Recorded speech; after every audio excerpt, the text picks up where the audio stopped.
All right, folks, back on the Bossman show, friend of the show, Brian Barone, SIUE Cougars out of the OVC up there in St. Louis.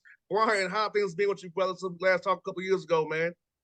It's been great. It's been great. Things are going well. We got a healthy wife and kids, and I'm healthy as a coach can be. So life is good right now.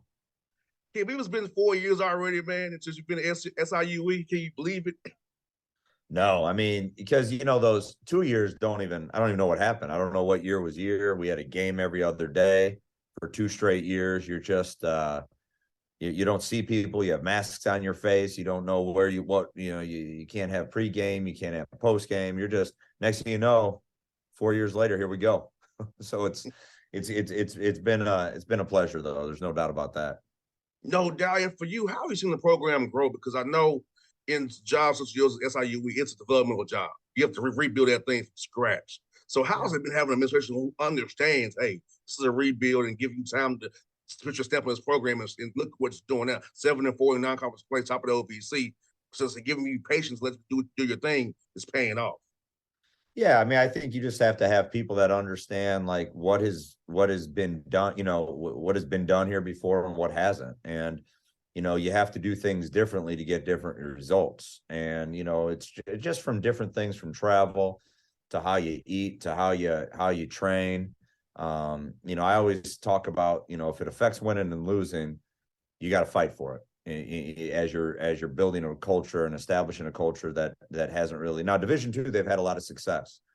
Coach Simmons was over at Eastern Illinois, is a heck of a coach, and he had a lot of success here in the past. So I do like the fact that there has been a winning tradition here at some point over the last, over its time. The last 10, 11 years hasn't been quite as much. So what you got to do is you have to fight for the things that affect winning and losing, while you're educating on the things that you want those luxuries to take that next step. And we've really focused on ourselves and our team and building the relationships within our team, and right now it's paying off. Right now it is for us. You have a good mix, man, of younger and older guys, which is good to have this day where it's in want to go I would go all port or all old all the time. But I do feel like you need to have some guys develop in that pipeline to come up and get those guys experience. So when those guys graduate, you have some in house without having to have a whole new team every year, trying to get people chemistry come together every year. Yeah, I think it's one of the things that I like, really, even when I got the job. So you get the job as an interim. So that's, got that stigma on you right away. You're going into someone's house and they're talking about like, are they invested into you? And, one thing that you get a lot of is the administration invested. And, fortunately, they were, but initially, it was, it got a lot of it. Oh, can you see me? I sure can. Okay, okay, I'm sorry. These computers, come on. I'm getting Yeah. too old. It's my birthday in a few days. So once I hit 45, I guess I'm not going to remember how to do anything at this I was point. going to ask you about this. I was asking you about your birthday. He took us my thunder, Brian, but it's all good. No, when I got the job, one of the main things, talking about Memphis, we were a little bit ago. You get advice from a bunch of different people. Just go get older, win right away, establish. And I understand that.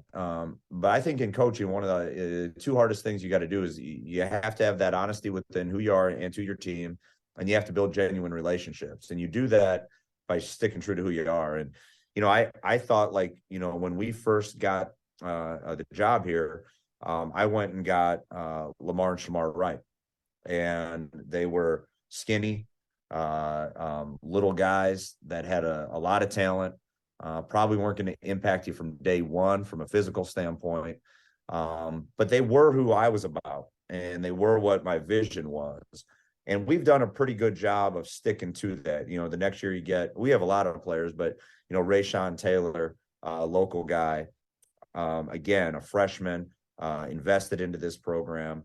And every year I think we've had a good job of retaining guys, while also adding in some transfers or junior college talent. And that's just what I know. And that's what I'm comfortable with. I got into this business where it's all about building those relationships and having that family concept and vibe. And, You can't do that year in and year out with 13 new guys. Now we have a guy, Jalen Hodge, who's a 1-year guy from James Madison, who's impacted our program because he's our kind of guy. And so it's just you just got to balance it, I guess. I mean, you said something so great. It's about fit, because I feel like it's not talent might be, if it's not the right fit, it could ruin your chemistry. You know, being around the NBA, and I'll be around the NBA, we know a trade or a signing and does not mess with the chemistry of the locker room can wreck a team and what we're trying to accomplish together. So it's that fit piece is so important when you try to go in that portal, find a guy to fit the program and what your vision is. It is, it's such an important, like, I was a transfer. My dad was the head coach at Texas A&M. He signed me. I got him fired. That's on him. Like, he should have got a better point guard than me. But so I understand there's reasons that guys are leaving and going, and it could be from maybe it wasn't the right fit for them at the place they were at. And one of the things I always talk about, like, I want to recruit guys, and I want to show you how much I want you because of X, Y, and Z. I think you can fit in terms of their style of play. I think you're the kind of character we want. We need your position. But I also always tell them, I look across them from the table and I say, I want you to want to be here as well. For that, I don't want to just convince you to be here. I want that relationship to be where, like, in those dog days where we're looking at each other and you're wanting to, like, think of some kind of way, some kind of thing about me when I'm telling you to touch that line an extra time or two. We got to understand that the two of us chose to be here together. And I think that's part of that fit, and you say about the NBA, like, when the Grizzlies turned everything around down there, my dad and brother were down there. They went and got Tony Allen. They went and got Zebo. They had Shane Battier. They had a bunch of, Pau Gasol before people knew Pau. Like, those were guys that were establishing a certain kind of culture that they needed to be special with the Grizzlies. And even Jason Williams, how are him and Hubie Brown going to fit? All those kind of things. They were all the right fit that they were doing. And now they've kind of taken off in these last couple decades, obviously. And I think that, when I was fortunate enough to see that kind of leadership in my own house on the importance of fit and the importance of culture, I'm trying to just mirror that here. Crazy, man. Yesterday, seeing the pyramids in a Bass Pro Shop. That threw me off, man. They're right. I don't even want to hear that. I was like, really? The pyramid where I should go watch games at is now a Bass Pro Shops. I said, I can't go up there. I'm not doing that. I don't remember that for Grizzly games with Matt Devlin, Hersey Hawkins. I remember it for that stuff. Man. Not the Hawk. The Hawk was my hero growing up because he was at Bradley when my dad was at Bradley. So Hersey was as class act as they come. Yeah, man. Brian, I'll tell you, brother, I saw that, man. It hurt my heart when they told me there was a Bass Pro Shops, man. It hurt my heart to the core, man. But talk about this, man. Like, the Hawks we won in overtime against the Bulls. It was a close game. It was all the young guys out there. Griffin and Johnson was two young guys from Duke who got us to win on a great play thrown up by Coach Prunty. So talk about winning close games for your guys. You can do it in practice, put time on the clock. It's not the same without a referee, without another team there. It's not the same. So talk about winning close games, teaching your young men about executing that last 5 minutes of the game when it's really close. Because as you and I both know, this game's about possessions. It's not talent, it's possessions. No, that's a great question. I think, I'd be interested to see those guys, the Hawk. I wonder how many times they failed in some close games, a year or two ago, whatever it is. And I think that's, we just had 2 close games this week against Missouri Valley opponents of Bradley and Illinois State, and didn't capitalize on some late game situations, put ourselves in position to win. I think it's a fine line of, you have to understand you got to go through some of that through experience. Well, how do you get the experience? Well, you got to be in those games. Well, then, you then got to watch the film afterwards. You got to not just say, hey, we need to execute better. You need to show them why. You need to show, and it starts with myself. I got to look at, did I have the guys in the right position? How much time did I spend in practice talking about these scenarios? And then you just got to continue to educate.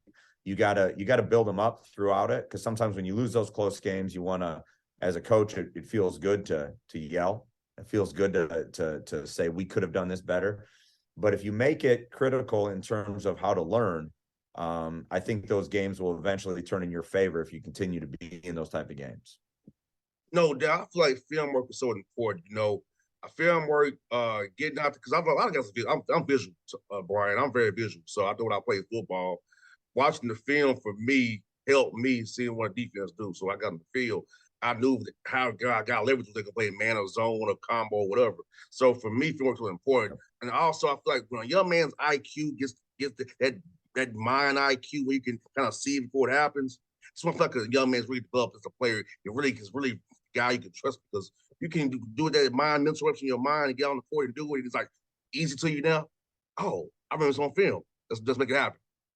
Well, and that's a that's a big time observation because what you do, your preparation allows you to start have better reaction, in my opinion. So you go in there, I have 90 plays. I'm sitting there, and you probably call like 5 of them during the game when it's all said and done.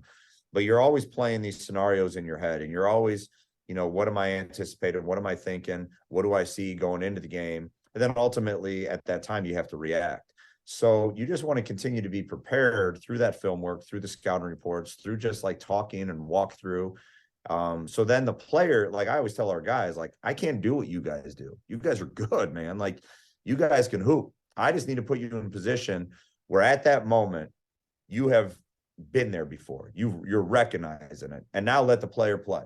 If it's a reaction to kick to the corner or to put that shoulder down and get to the rim, I got to trust the player to do that. And it's sometimes hard as a coach because, as many times as you want to be perfect and you want to say, oh, no, this is what we should have done.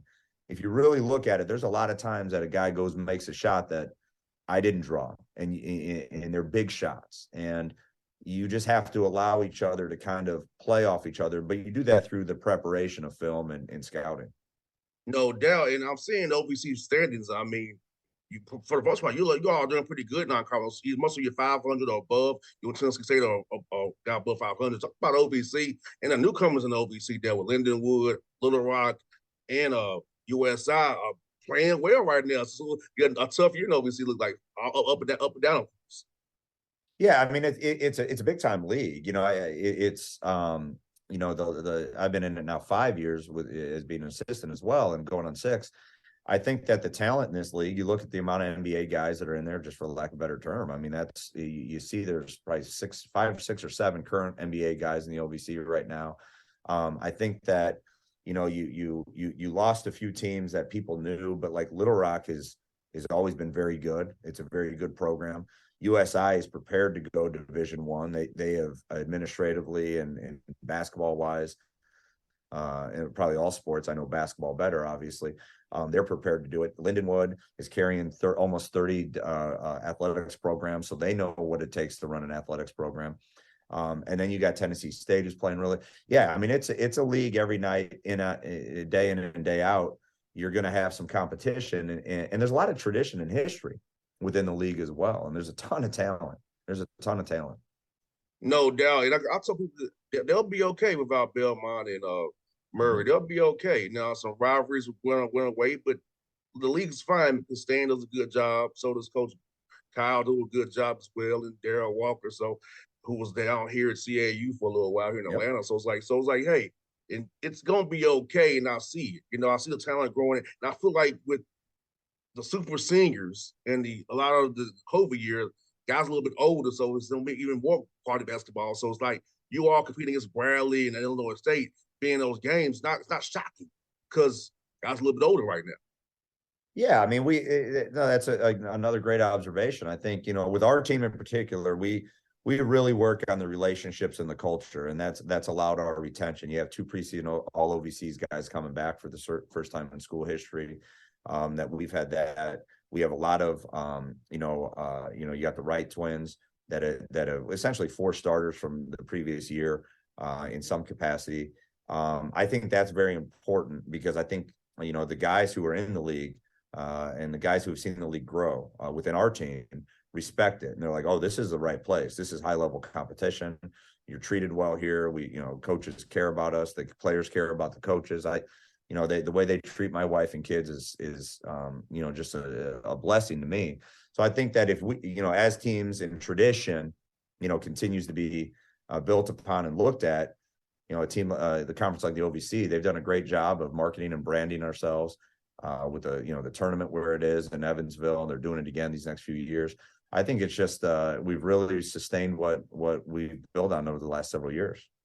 No doubt, no doubt. What's we're on the road? We'll be on the road in DC and in Miami when you all in Evansville. So I can't go up there and see it, man. Because I want to go up there and gamble. I told Stan, I'm like, Stan, I like to gamble. Evansville, I like to gamble, man. So when I come up there, I want to go to the casino when I go. Well, come on, you can gamble on a Tuesday, some random night too, and catch us practice and see us play Thursday.